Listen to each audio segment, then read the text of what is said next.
দিদি, কি হয়েছে বীরু? তুই এত চেঁচাচ্ছিস কেন? তুই ঠিক আছিস তো? কি হয়েছে বীরু? এটা কি? এসব কি? এসব কেন করছো? আমাকে যন্ত্রণা দিতে চাও, তাই তো?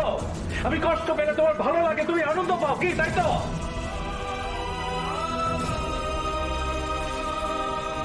যেসব জিনিস বহুদিন আগে ধামাচাপা পড়ে গেছে সেগুলো আবার টেনে বের করে আনছো কেন?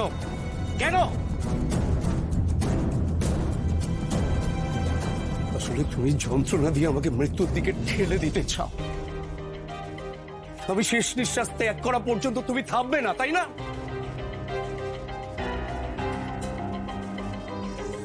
না বাবা, না। তোকে দেখলে আমার অতীতের কথা মনে পড়ে, তাই তোমার দিকে তাকানো আমি বন্ধ করেছি।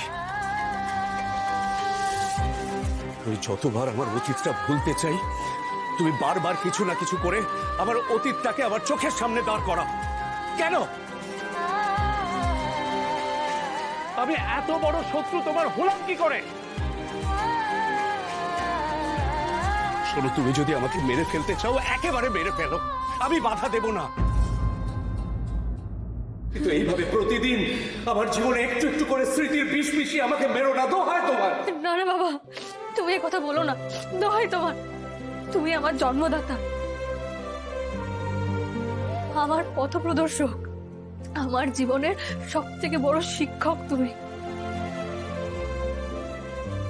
আমি আমার জীবন দিয়ে তোমাকে ভালোবাসতে পারি, কিন্তু কিন্তু তোমাকে মারবো কি করে বাবা? যাকে ভালো রাখার জন্য আমি পৃথিবী ছাড়তে পারি, কিন্তু যে আমার পৃথিবী হয়ে আছে তাকে আমি আঘাত করব কি করে?